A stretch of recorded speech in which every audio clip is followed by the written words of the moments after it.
Nama saya Nanda, saya mahasiswa. Nama baptis saya Catherine. Sampai sekarang ayah saya Islam, ibu saya Katolik. Selama ini saya menganut surat Al-Kafirun, lakum dinukum waliyati, untukmu agamamu, untukku agamaku. Cukup sebentar. My name is Nanda, and I was Christian. I am student. My father Muslim and my mother Catholic, and I believe and I practice the Surah Al-Kafirun. Teruskan. Hal ini karena berdasarkan Al-Baqarah ayat 62. Tapi ternyata ada ayat lain yang mengatakan bahwa orang-orang Nasrani dan Yahudi akan masuk neraka. Mengapa ayat yang lain ini kontradiksi dengan Al-Baqarah ayat 62 itu? Lalu siapa? Ya, cukup. But then there is the verse of Surah Al-Baqarah, verse 22, which says that, verse 62. Verse 62, and there's also that says Christian, Jews, they are not Muslim, they will be in the hell.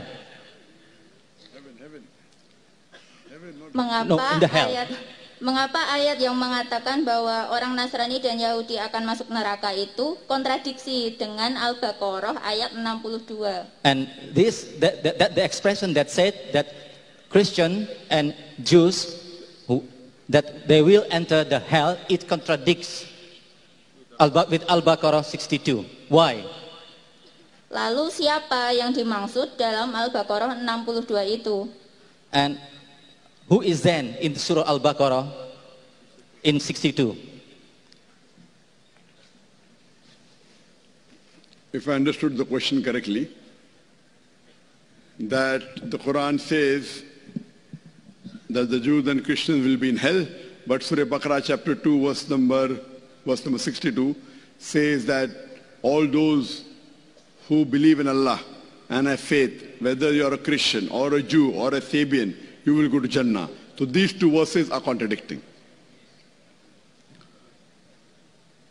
Before I answer this question, I find it very common in Indonesia that Muslims are marrying non-Muslims and they do it so freely. And while traveling in these few days, I realized that Muslim parents willingly give their daughters to marry a non-Muslim. If a Muslim parents give their daughters in marriage to a non-Muslim, most probably even you will be held responsible. Why do the Muslim parents of Indonesia give their daughters and their sons in marriage to non-Muslims? How are you doing it? Allah clearly states in the Quran, in Surah Baqarah, chapter number 2, verse number 221, that do not marry mushrikah until she believes. A believing woman is far better than a mushrika, even if she allows you. That means you do not marry a mushrik girl until she believes. A believing woman, even if she's a slave woman, even if she's a servant, she is far better than a Muslimah, even if she allows you. She may be the Queen of England. She may be the most beautiful woman in the world. But if she's a non-Muslim, a Muslim woman who is a slave woman is far superior. Why don't the Muslims of Indonesia know that?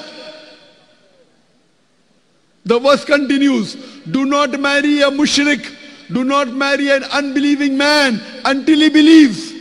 A believing man, a slave man, a servant who is a poor man is far superior than a non-Muslim, even if he allows you. He may be the most handsome man in the world. He may be the king of the world. But a man who has belief, faith is far superior. I think the Indonesian parents don't read the Quran with understanding. In my country, India, if the children of a Muslim parent marry a non-Muslim, 99% they'll be thrown out of the family. Here, the parent is very happy. My daughter is marrying a Christian, my daughter is marrying a Hindu, my son is marrying a... Hindu lady and he wants to become Hindu and they laugh. What's happened to the Muslims of Indonesia?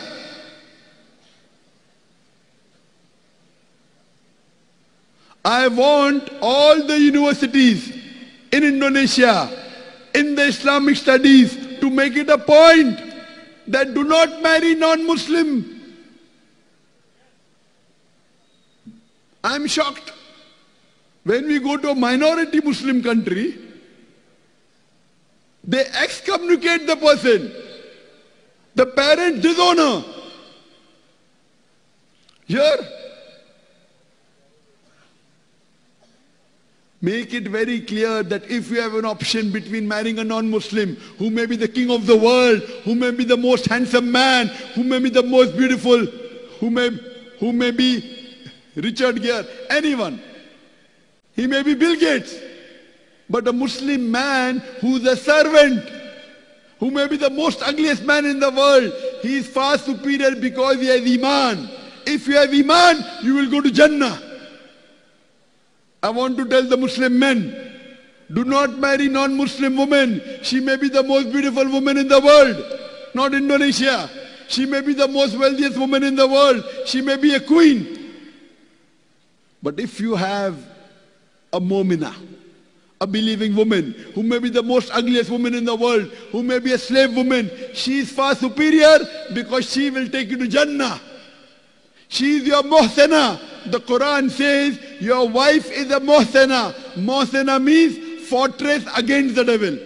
If you marry a non-Muslim, they are a fortress of the devil, not against the devil.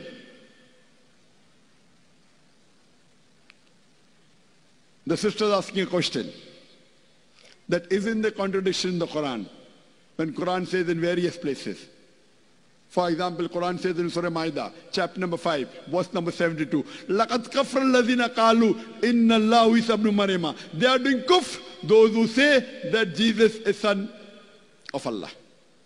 That means the Quran says that the Christian and the Jews, they are kafir, they are mushrik, don't marry them. Here in Surah Baqarah chapter 2 verse number 62 it says that as to those who believe in Allah and who believe in His revelation, whether they're Christian, whether they're Sabian, whether they're Jews, they will get the reward. This verse, sister, in context is talking about when people come to the Prophet. If you read the tafsir of Ibn Kathir, it says that when the people came to the Prophet, those who were Christian, those who were Jews, those who were Sabian, that we did so many sins in the past. Can we yet go to Jannah? Then this verse was revealed. Irrespective whether you're a Jew or a Christian, if you believe in one Allah and if you believe in His commandment, inshallah you'll go to Jannah. That means these people accepted Islam. Nowhere does the Quran say that if you remain on Christianity, you'll go to Jannah. If you remain as a Yahud, you'll go to Jannah. It's clear cut. It's your misunderstanding. The verse of Surah Baqarah chapter 2 verse number 62 is talking about those people who were in the past Christians and Jews and Sabians, and now if they accept Islam, Allah says if you accept Islam, you will go to Jannah. Hope that answers the question.